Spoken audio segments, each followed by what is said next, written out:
ajuste transitório, portanto que a automação não vai de facto destruir empregos, destrói uns mas cria outros e vai ser como a anterior revolução industrial. A seguir vou encarar a hipótese de ser um ajuste permanente. Por fim, vou falar sobre aquilo que é chamado paradoxo da produtividade, portanto a argumentação que muitos fazem de que fala-se muito sobre a automação que vem aí, mas tudo aponta para que isso não esteja a acontecer e que se faça o contrário, que a produtividade vai diminuir cada vez mais. E depois quero falar bastante sobre a redução de horários enquanto uma alternativa para lidar com a automação e uma alternativa que, por um lado, é muito mais urgente e, por outro, vai ser necessariamente insuficiente. E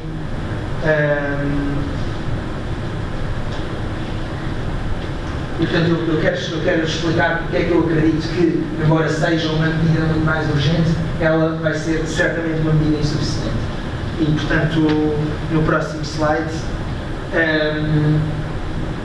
tenho aqui um estudo que foi feito, e isto dá para ter uma noção do impacto absolutamente esmagador que a automação vai ter. Eu sei que as letras aqui estão pequenas, mas isto quer dizer, começa em cima, retail, salespersons, portanto, vendedores em lojas de retalho. Vocês estão a ver a quantidade de empregos que atualmente existem e o que está a preto, portanto, isto está multiplicado pela probabilidade da automação de um determinado posto de trabalho e, portanto, isto deu os postos de trabalho nessa área que vão restar. Portanto, isto dá para ver o impacto monstruoso e avassalador que a automação pode ter. E isto independentemente de se achar, mas vão ser criados outros empregos, pronto, mas isto não é coisa pouca. Pelo menos para os empregos que existem, nós estamos a olhar para esta monstruosidade. Pronto. E agora, é verdade, só uma coisa. Estes impactos, de alguma maneira, até meteorologicamente foram subestimados, porque, por exemplo, tem aqui uma probabilidade de automação dos trabalhos de gestão intermédia.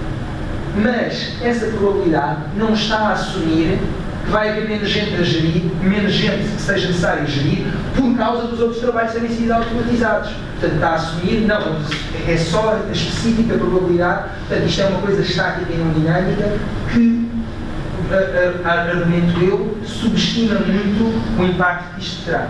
Portanto, pronto, uma vez dito isto, passando para esta hipótese.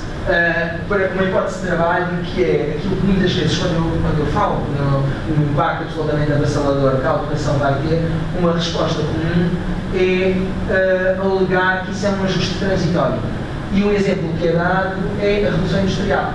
É verdade, muitos trabalhos que existiam antes da Revolução Industrial deixaram de existir e eventualmente criaram-se outros. E, portanto, o que acontece é que já não há ninguém a guiar carroças, já não há isto, já não há aquilo, quer dizer, podem listar uma série de empregos e, portanto, a lógica é quem está com esta preocupação está a ser como os luditas, está a ser um pouco tolo, não está a ver o filme, não é verdade que nós temos uma dificuldade de imaginar que empregos é que vão ser criados e, portanto, aquilo que aconteceu com a Revolução Industrial foi perderam-se empregos, criaram-se outros, o balanço de longo prazo foi um aumento da produtividade e, portanto, os ludistas estavam completamente errados, não sejam como os luditas.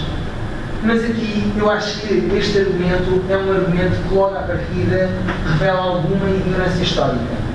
Porque, na verdade, os luditas estavam certos. O que é que eu quero dizer com isto? É verdade que o choque absolutamente avassalador que a Europa viveu durante a Revolução Industrial, é verdade que foi transitório, mas foi transitório ponto e vírgula. Durou muitas décadas, abarcou várias gerações e, portanto,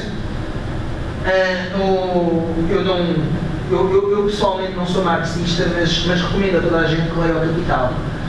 Não, é verdade que é um livro que, independentemente de ter alguns, na minha opinião, erros e de, se calhar, propor as soluções propostas por Marx não eram adequadas, mas ele fez um trabalho, não só de diagnóstico, que pode ter algum valor e interesse, mas, além disso, ele documentou muito bem aquilo que foi a miséria vivida em Londres durante a Revolução Industrial. As pessoas que trabalhavam jornadas muito superiores a 12 horas, sem fins de semana, sem férias, sem reforma. Portanto, imaginem o que é a vida de uma pessoa, as condições de saúde, a pessoa e a perda de empregos e a subnutrição. E agora, portanto, escapando a um livro que se calhar é polémico, eu vou usar dados que encontrei no Economist. Portanto, isto são dados da altura média dos soldados ingleses. E vocês estão a ver aqui uma redução considerável. Portanto, vocês imaginem o grau de subnutrição que se viveu durante estas décadas, portanto, isto vai de 1730 até 1850. Portanto, são 80 anos de redução brutal da altura média.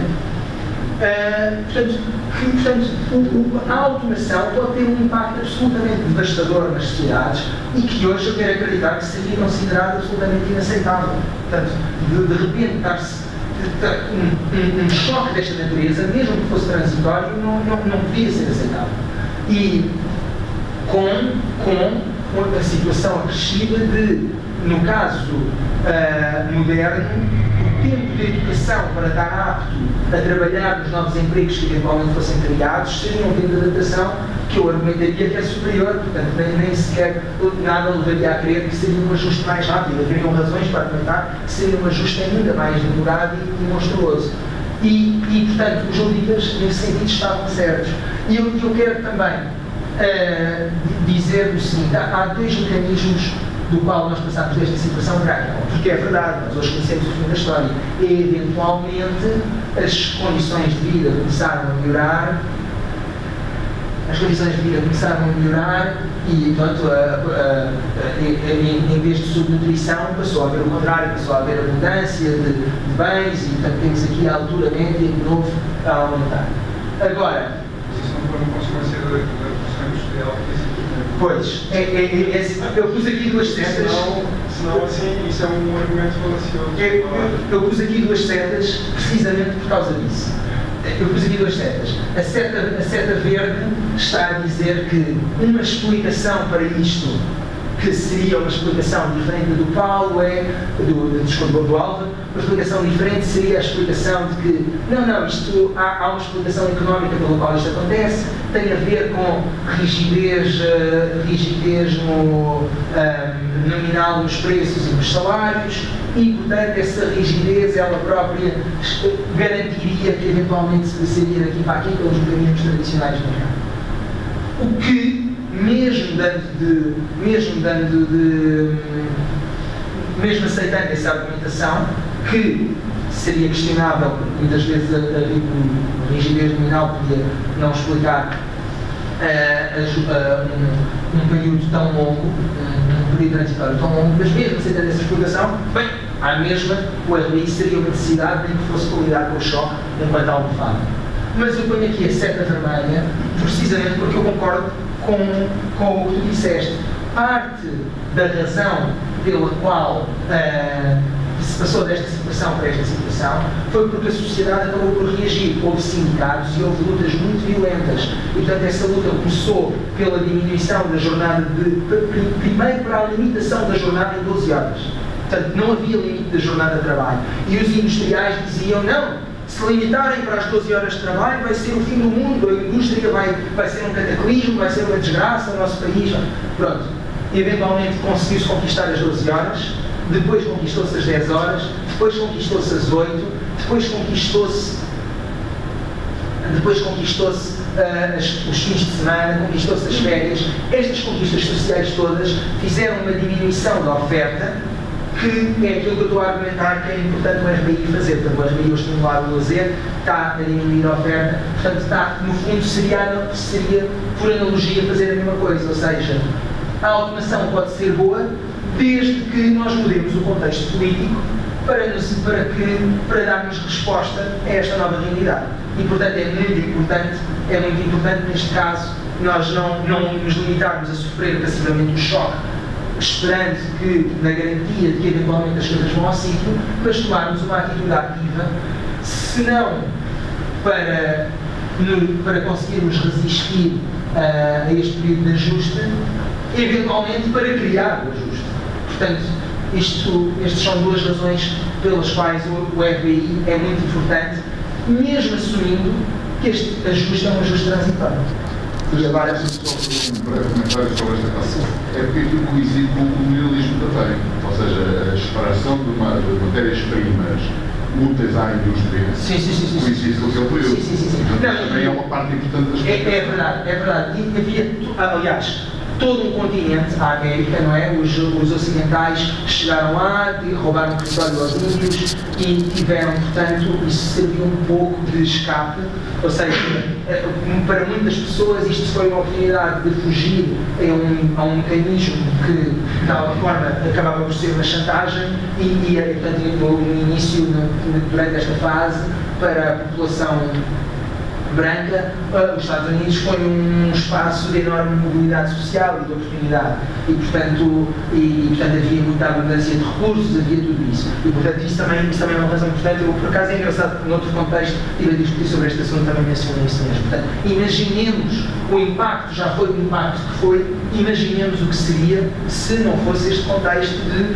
todo um continente que nós, pronto, acabámos por roubar à população local e portanto, com grande violência, mas para a nossa população acabou por ter um impacto muito positivo. Infelizmente, pronto, agora sai um bocado do escopo estar a falar sobre. Mas pronto. Agora, isto é assumindo, portanto, eu aqui assumi que seria um ajuste temporário. Mas eu discordo que nós possamos dar isso como garantia. E, portanto, eu agora pergunto, e por que não um ajuste permanente? É que, geralmente, o argumento que é dado para dizer que é um ajuste temporário é dizer também no passado se pensava na Revolução Industrial, também houve que os empregos agora estavam perdidos definitivamente.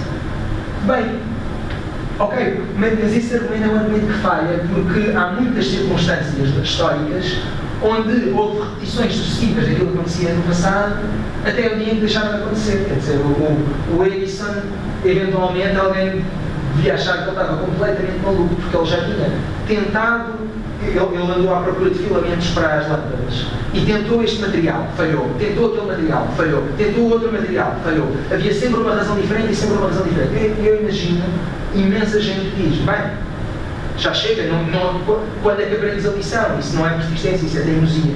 Até o dia em que ele encontrou o tungstênio e funcionou. O outro exemplo é as máquinas voadoras, quer dizer, durante séculos a humanidade tentou voar e constantemente aquilo que se verificava era que não valia a pena. Quer dizer, o Leonardo da Vinci tentava com o ornitóptero, falhava. E portanto, eventualmente alguém, quando viu outras novas tentativas, podia dizer, há séculos de tentativas, quando é que aprendes a lição? Depois um dia apareceu o balão e mais tarde, e depois de aparecer o balão ainda temos um físico muito importante, o Lord Kelvin, a ridicularizar quem queria qualquer mecanismo que fosse mais pesado que o ar. Quer dizer, o avião é um bocadinho mais pesado que o ar, mas ele ridicularizou completamente. Mas depois apareceram os irmãos Wright e apareceu o avião. Portanto, e por fim, um exemplo que este toca-me mais e é um bocadinho mais pertinente para o exemplo que eu estou a dar da automação, que é, eu era miúdo quando o Gasparov derrotou o computador. Portanto, programaram vários computadores, depois os humanos venciam sempre os computadores, como um dos melhores seres humanos venciam sempre os computadores, e eu lembro-me de um campeonato em que o Gasparov derrotou o computador e portanto, a lógica foi, não, isto quer dizer, ok, em teoria o computador podia vencer o humano, mas na prática nós já percebemos que o humano, pela criatividade que tem, por esta razão e por aquela, e este era um discurso que se ouvia na imprensa e comentadores e etc., não, o humano vai sempre ser capaz de vencer o computador. Até o dia que não foi, quer dizer, nós todos sabemos que passadas umas décadas houve outro campeonato em que ele ainda ganha um jogo, mas depois perdeu outros tantos, e hoje, quer dizer, hoje já não há qualquer hipótese. Hoje a automação do computador já foi para níveis muito acima do xadrez. Portanto, o xadrez hoje quase que é visto como trivial de ultrapassado. Portanto, aqui a pergunta que se coloca é, até onde é que a automação vai chegar? Porque é fácil dizer que isto vai ser a mesma coisa que a Revolução Industrial, dizendo, ok, a Revolução Industrial substituiu um certo tipo de trabalhos e isto vai substituir outro tipo de trabalhos. E, portanto, vão ser criados novos empregos, é uma questão de... E há uma dinâmica económica que explica como é que isso surge. Mas a pergunta é, mas e se a automação for de tal natureza que não há nenhum tipo de trabalho humano que consiga produzir de forma mais eficiente em termos de custos? Porque mesmo os trabalhos cognitivos e criativos, etc., podem um dia chegar a ser automatizados. E, portanto, esta visão é a visão de que vão sempre ser criados novos empregos, é a visão de o capital como multiplicador do trabalho. Ou seja, por exemplo, o Bill Gates falou sobre os robôs pagarem impostos. E essa ideia, na verdade, é um pouco absurda, porque o que é um robô? Se nós dissermos que um robô é algo que substitui o trabalho de alguém, então um trator é um robô, um caminhão é um robô, porque se as pessoas fossem pegar os materiais e andar a transportá-los quilómetros e quilómetros, a mesma atividade exigiria muito mais gente do que simplesmente um camionista que leva não sei quantas toneladas. Portanto, esta visão diz, ok, o capital é simplesmente um multiplicador do trabalho e, portanto, aquilo que a automação provoca é que o capital multiplica muito mais. Mas vamos supor, o caso da Revolução Industrial é que se calhar o capital multiplicou o trabalho 50 vezes, vamos supor. Se nós entrarmos num contexto em que a automação pode fazer com que o capital multiplique o trabalho vários milhões de vezes, porque é difícil conceber empregos que não pudessem ser com mais eficácia organizados, isto de repente já é uma outra realidade. Então não podemos assumir aquilo que nós estávamos a assumir antes, que isto ia ser um choque transitório que durou umas décadas e acaba. O paradigma pode mesmo ser diferente. E portanto, isto é pelo menos um cenário que nós temos de enfrentar em vez de simplesmente ridicularizar. E eu aqui é engraçado porque a minha formação anterior foi em física e era um campo onde estava mesmo no topo, a trabalhar em tecnologia de topo. E agora a minha área neste momento é a economia. E isto quase que é uma discussão entre economistas e engenheiros e gente que está na tecnologia de ponta, em que as pessoas que estão na tecnologia de ponta têm a compreensão de que não, isto é uma mudança de paradigma, isto vai ser um resultado completamente diferente daquilo que se viu até agora, e os economistas dizem, não, isto quer dizer, vocês não percebem nada, vocês estão a pensar nos impactos económicos da tecnologia, e impactos económicos percebemos nós, e que geralmente até são os economistas um pouco a menosprezar este alerta que a malta das tecnologias vai dando. E portanto eu acho que, quer dizer, se nós não, no mínimo é razoável ter algum grau de dúvida.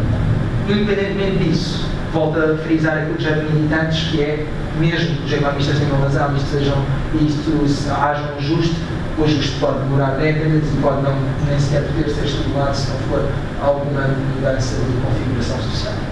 Ainda vais falar muito tempo, desculpa. Sim. Senão vamos ficar aqui cilindrados e não conseguimos depois pensar juntos. Não sei se qual é que era a tua ideia. Ok, me falta a segunda pergunta, não é? Sim, eu vou tentar acelerar agora um bocadinho mais. Nós não consideramos muito, porque senão às tantas ficamos cilindrados e não conseguimos pensar. O tempo que eu quisesse. Eu convidei o João e disse que falaria o tempo que eu quisesse. Tudo bem. Podemos depois fazer um segundo encontro se justificar para debater. Não, ok, eu vou tentar resumir um pouco mais a... Isso assim não faz sentido, não é? Se calhar, mas foi assim. Convidaste as pessoas para ouvir, mas se as pessoas não podem falar... Mas vamos responder com certeza, pelo menos. Álvaro, eu vou resumir um bocado o que se segue. Pronto, não sei, não, desculpa, eu não quero estar aqui a... Então, eu vou resumir um pouco o que se segue. Aqui eu vou falar sobre uma coisa que é o paradoxo da produtividade e basicamente é uma convite, é a constatação de que a produtividade tem estado, isto é o crescimento da produtividade tem estado a diminuir. Portanto, parece que cada vez mais a produtividade vai ficando constante. Isto vai completamente contra aquilo que eu tenho estado a dizer. Agora, portanto, isto aqui vocês veem em diferentes países, isto é os crescimentos da produtividade, não é? Pronto, e alguns economistas também usam isto um pouco para desacreditar esta ideia de que a automação vai conquistar os empregos todos quando olham para esta situação e dizem, bem, essa produtividade não está de facto a aparecer. Agora, há duas hipóteses.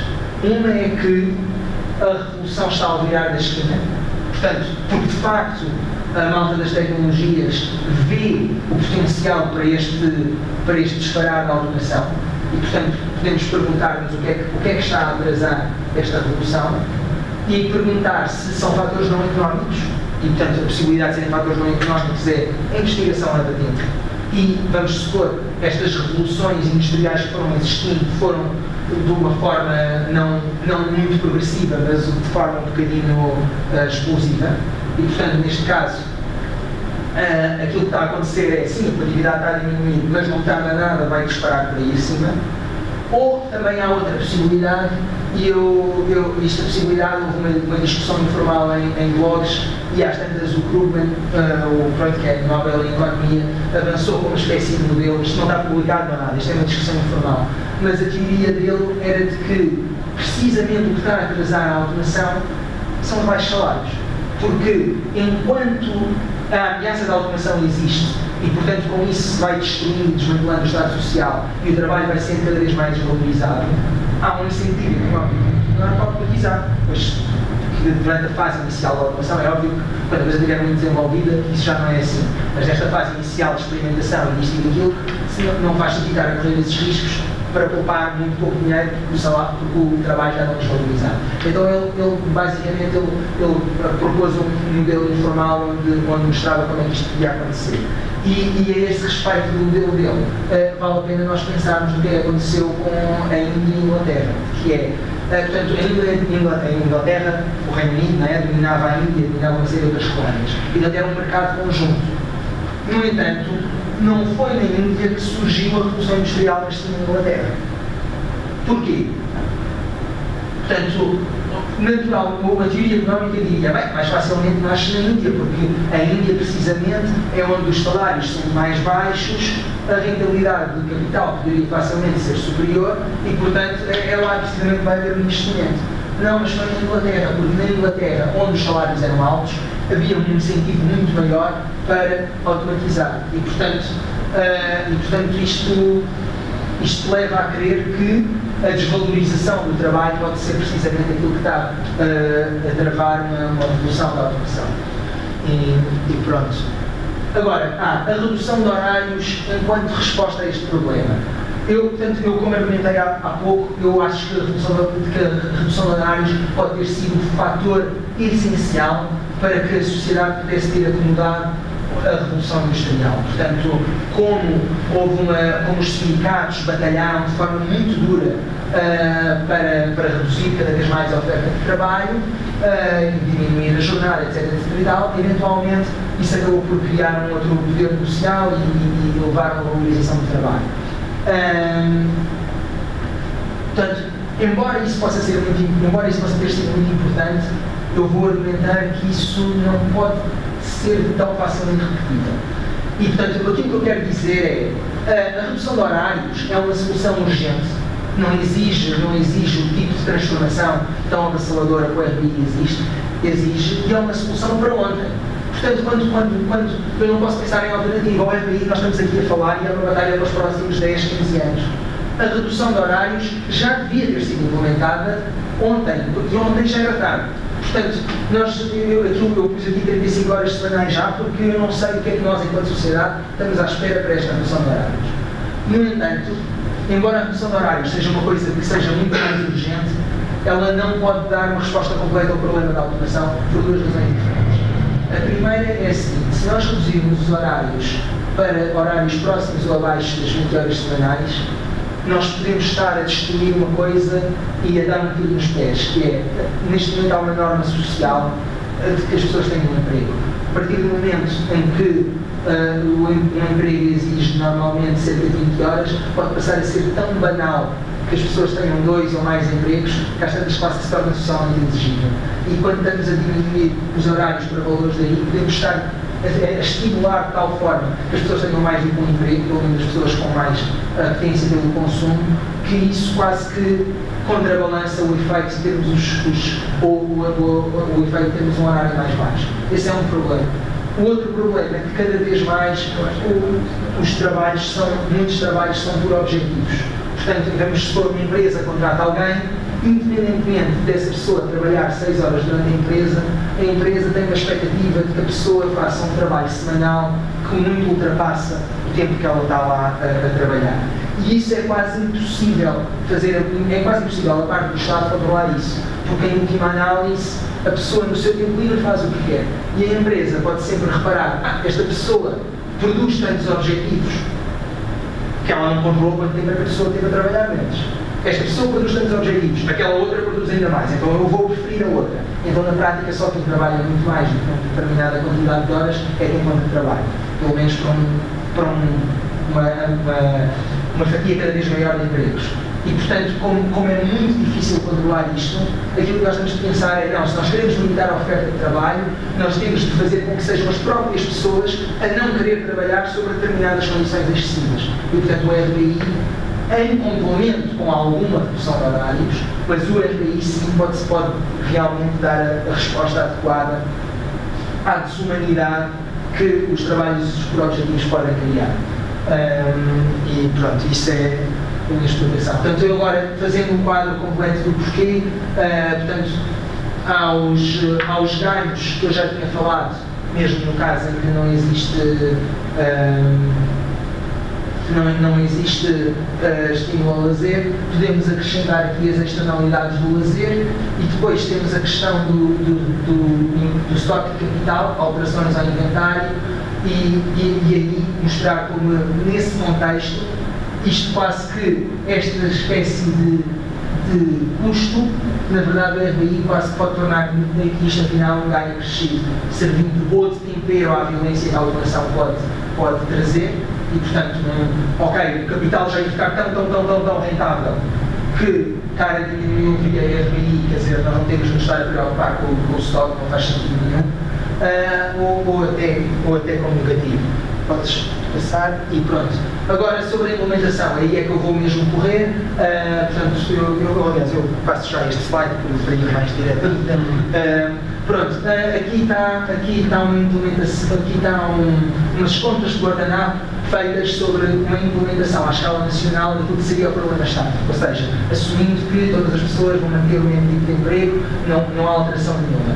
E aqui nós vamos ter um problema, que é, eu tentei aqui para o terceiro escalão, para como vocês veem, o que está abaixo do terceiro escalão são cerca de 8% da população, e portanto o terceiro escalão é cerca de 7%, e eu tentei que para o terceiro escalão ficasse neutro, ou seja, o terceiro escalão recebia tanto quanto aquilo que perdia com o RBI, para termos que uma fatia considerável da população, cerca de 80% da população, fica a ganhar com o RBI. Mesmo assim, nós temos para um RBI muito baixo, de 422 euros, nós teríamos de subir, atenção que isto é subir o IRS, mas depois a pessoa recebe uma prestação e, por hipótese, fica sempre a ganhar. Mas de qualquer forma, temos de fazer uma subida da RBI de 20% até ao terceiro patamar. E no caso dos outros patamares, nós podíamos ter neste patamar aqui, chegarmos a uma subida de cerca de 50%. E aqui, atenção, que mesmo o rendimento que a pessoa vai receber de RBI já é tão pequenino, face àquilo que ela está a pagar de impostos, que quase não há alteração. Portanto, ou seja, implementar isto à escala nacional pode exigir uma taxação tão violenta que pode ser politicamente muito difícil de alcançar.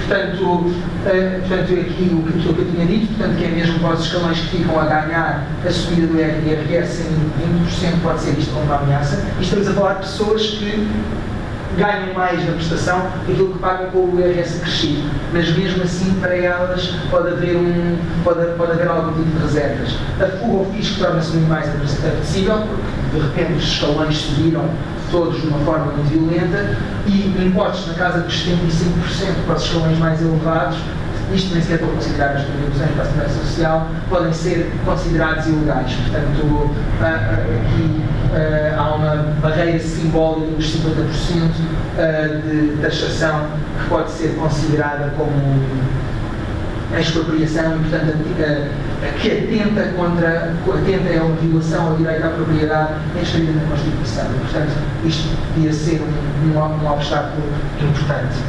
E possíveis soluções, portanto, uma hipótese é, para aquela questão que eu estava a dizer de violação constitucional, é fazer uma mudança constitucional. E eu aqui dou o exemplo dos Estados Unidos, que já teve impostos marginais nos escalões mais elevados, acima dos 90%. Portanto, quando eu falo em 75% de impostos, parece uma monstruosidade, mas já houve sociedades funcionais com taxas marginais de impostos ainda superior. E, no entanto, resta uma dificuldade política tremenda em levar a sociedade a aceitar taxas deste género. E então importa falar sobre o problema de fundo. É que mesmo 422 euros, que é uma prestação muito baixinha para um RBI, nós estamos a falar de um país que tem um salário médio de cerca de 1.000 euros. E, portanto, 1.100 euros. Sim. Isto, o salário propriamente dito é 980 euros, mas depois com os subsídios de alimentação e tal. Portanto, o valor que eu acho mais adequado de rendimento salarial é de 1.096. Portanto, o RBI deve fazer o RBI, agora podemos dizer assim, ok, mas não há problema, mas o RBI pode elevar os salários, mas isso, note-se, já é o outro problema, já é o problema dinâmico, não é o problema estático. Portanto, há este problema de fundo que interessa enfrentar. Implementação à escala comunitária. A implementação à escala comunitária parece mais plausível, porque mesmo um RBI de 600 euros já se torna comportável para um salário médio que é de cerca de 2.000 euros. Isto é para a União Europeia toda, para os países mais pobres que Portugal, incluindo o México, etc. E atenção que 600 euros, ver-se-ia dizer, não, mas para os países ricos 600 euros é muito pouco, não dá para sobreviver. O custo de vida não é assim tão diferente, tirando nas grandes cidades onde a habitação pode ser muito cara. O custo, na maior parte das cidades, o custo de alimentação, disto e daquilo e daquele outro, a diferença de custo de vida não é assim tão violenta. Portanto, um RBI de 600 pode ser na Alemanha mais compatível com uma vida digna do que 422 em Portugal. Existir o RBI não vai aumentar o custo de alimentação. Não, por alimentação. E a zona A afiarem os dentes a dizer agora automático custa 3 euros. Aqui importa que eu estou aqui a falar sempre, isto são valores nominais, mas note-se que, lembras-te daquilo que eu disse, há a questão do real. Portanto, isso seria uma questão de ajustar, porque assumindo que os preços sobem, os salários sobem em conformidade e o RBI ajustar-se em conformidade. Portanto, em termos de variáveis reais, eu posso estar a pôr em euros porque dá jeito. Eu vou passar à frente só pronto, neste caso, a outra vantagem crescida de implementação à escala comunitária é que o RBI não redistribui só dentro de um país, mas também entre países, o que cria uma redistribuição ainda, de certa forma, ainda mais sólida e benéfica entre as sociedades. Obstáculos. Falta de solidariedade entre os países. E portanto aqui acho que isto é óbvio, portanto, um país rico se implementar sozinho o RBI vai conseguir ter um RBI muito mais alto do que se aceitar uma implementação à escala comunitária e atualmente nem sequer há um quadro institucional a nível europeu para que isso aconteça. E aqui o cujo não há orçamento e há um grave problema de déficit democrático na União Europeia e portanto esse é um obstáculo importante. Possíveis soluções. Bem, o primeiro ponto é o IDEF, independentemente do RBI, portanto, independentemente da discussão do RBI, nós temos mesmo de batalhar para superar o déficit democrático na União Europeia. Eu não vou mencionar mais, não vou falar mais sobre isto porque sai do escopo da apresentação, mas eu acho que isso é um problema que temos de batalhar de qualquer das formas. Porque traz muitos outros prejuízos que não o obstáculo que coloca ao RBI. Importa lançarmos nesta batalha para ter uma União Europeia mais democrática. Depois, também importa pensar que os países mais ricos, que serão aqueles que teriam mais a perder com o RBI à escala comunitária, são também aqueles onde o apoio popular face ao RBI tende a ser mais forte. E os que mais cedo poderão sentir os efeitos da automação. Isso também é um ponto importante. Portanto, como persuadir estes proponentes da RBI a uma implementação à escala comunitária? Quando eles à escala nacional podiam ter o RBI mais alto. E aqui, aí importa pensarmos no problema dinâmico. E então, podes passar já? Pronto, problema dinâmico. Antes de mais, problema dinâmico. Eu não vou falar em valores concretos, por causa deste quadro que eu já há bocado vos tinha mostrado, e de dizer isto tem de ser uma prestação dinâmica, ou seja, resolve-se o problema estático e impõe-se uma determinada prestação. Vê-se como é que as coisas evoluem e ajusta-se consoante o impacto que vão tendo para que garantir que os trabalhadores e a população em geral fique toda ela a ganhar. Portanto, só com algumas pedras por parte dos cientistas. Portanto, passando já para a seguir.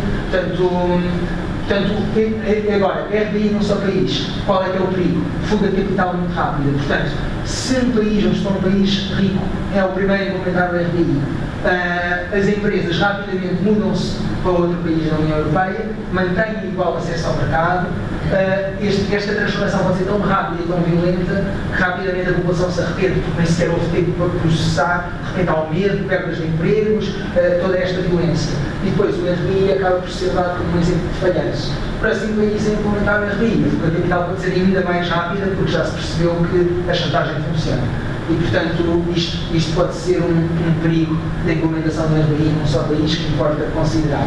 Eu aqui dou o contra-exemplo da Ilha do Corvo, que aqui estou um bocadinho a puxar à questão do livre, porque era, aliás, uma proposta nossa para as eleições regionais, era implementar o RBI na Ilha do Corvo. Ou seja, quer dizer, há contextos como... Eles não podem fugir.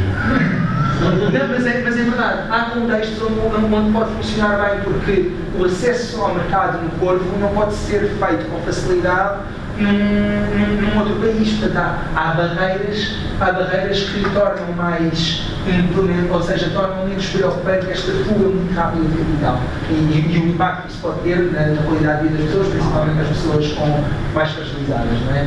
E portanto há situações portanto, eu não quero dizer que o RBI não é implementável num só país, eu só quero dizer que é preciso ter cuidado com esta questão. Pronto, e portanto é um desafio que me interessa. Depois, ok, eu vou passar isto um bocadinho em frente, mas o ponto disto é para dizer que, independentemente da questão do RBI, nós temos grandes razões para ter uma outra abordagem ao comércio. E eu não quero também estar a ter muito mais tempo, mas só quero, desculpa, só quero dizer que uma implementação à escala comunitária podia ter quase um efeito sinérgico em que uma nova abordagem ao comércio pode tornar o RBI mais implementável, ao mesmo tempo que resolve outros problemas acrescidos que já deveriam ser resolvidos de qualquer forma. Eu dei a falar sobre o CETA e sobre como os novos tratados de comércio estão a criar ameaças enormes à soberania democrática, etc.